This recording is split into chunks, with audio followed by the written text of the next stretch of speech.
एक बार की बात है, एक छोटे से गांव में एक आदमी रहता था। उसके घर के पास में एक पहाड़ था, जहां पर वो रोज सुबह जाता। उस पहाड़ पर थोड़ी देर के लिए वो बैठता, फिर वापस आ जाता। तो रोज की तरह वो सुबह सुबह जा रहा था।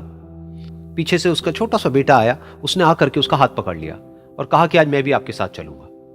उसने पहले तो उसको थोड़ा सा समझाया और मना किया। कहा कि जो रास्ता है वो बहुत ही छोटा है और चढ़ाई बहुत ज्यादा है, तो तुम मेरे साथ नहीं चल पाओगे। लेकिन फिर जब उस बेटे ने जिद करी तो पिता मान गया। तो दोनों पहाड़ पर चढ़ने लगे। पिता ने बेटे का हाथ कस के पकड़ा हुआ था। लेफ्ट साइड में पहाड़ थे, राइट साइड में खाई थी और रास्ता बहुत ही छोटा था।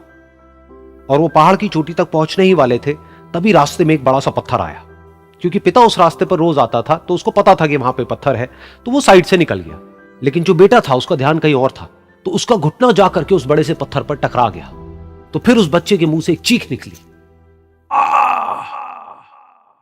और जैसे ही वो चीखा, उसकी आवाज उन पहाड़ों में गूंजने लगी। इससे पहले उस बच्चे ने कभी भी अपनी आवाज की गूंज नहीं सुनी थी, तो उसे समझ नहीं आया कि क्या हो रहा है। वो अंदर से थोड़ा सा घबरा गया। उसे लगा कि शायद कहीं कोई है जो छुप करके उसको देख रहा है और उसका मजाक उड़ा रहा है। फिर उस बच्चे ने बोला, कौन हो तुम? कौन हो तुम? तो जब उस बच्चे ने इस गूंज को सुना, उसे गुस्सा आ गया।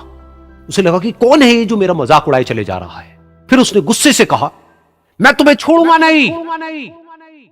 और फिर जैसे ही उसने इस गूंज को सुना, वो घबरा गया। उसके पिता समझ गए थे कि क्या हो रहा है।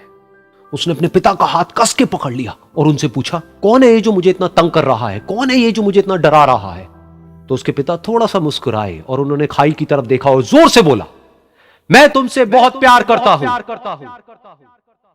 ये सुनकर वो बच्चा हैरान हो गया। उसे समझ नहीं आया कि हो क्या रहा है, कि वही इंसान जो उसका मजाक उड़ा रहा है और उसको तंग कर रहा है, वो उसके पिता को बोल रहा है कि मैं तुमसे बहुत प्यार करता हूं। तो उसके पिता ने अपने बेटे को देखा और वो समझ गए कि उसके मन में क्या चल रहा है। और फिर दोबारा उन्होंने बोला, तुम बहुत अच्छे हो। और ये सुनकर उनका बेटा भी थोड़ा सा मुस्कुराया और पूछा अपने पिता से कि ये क्या हो रहा है। और फिर उसके पिता ने अपने बेटे को समझाया, ये जो आवाज तुम सुन रहे हो ना, ये किसी और की नहीं है, ये तुम्हारी ही आवाज है जो कि पहाड़ों में गूंज रही है। और तुम्हें अपनी ही आवाज सुनाई दे रही है। जैसा तुम बोलते हो ठीक वैसा ही तुम्हें सुनाई देता है। अगर तुम गुस्से से कुछ कहोगे तो पलट करके जो आवाज आएगी उसमें भी गुस्सा होगा। लेकिन अगर तुम कुछ अच्छा कहोगे तो वो आवाज भी अच्छी होगी। बिल्कुल इसी तरह से हमारी जिंदगी में भी होता है। जैसा तुम अपने मन में इस जिंदगी के बारे में सोचते हो, ये जिंदगी तुम्हारे लिए बिल्कुल वैसी ही हो जाती है। अगर तुम मन ही मन अपने आप को ये बोलते रहोगे कि मेरी जिंदगी तो बहुत ही बुरी है, तो तुम्हारी जिंदगी सच में बुरी हो जाएगी। और अगर तुम अपनी जिंदगी से प्यार करोगे तो तुम्हारी जिंदगी भी तुमसे प्यार करेगी। ये बात उस बच्चे के दिमाग में घर कर गई और फिर वो दोनों उस पहाड़ की चोटी पर गए। लेकिन बच्चे के दिमाग में यही बात घूम रही थी। और फिर वो बच्चा खिलखिला के हंसा और उसने अपने दोनों हाथ खोले और अपनी पूरी ताकत से बोला, मैं तुमसे बहुत प्यार करता हूं।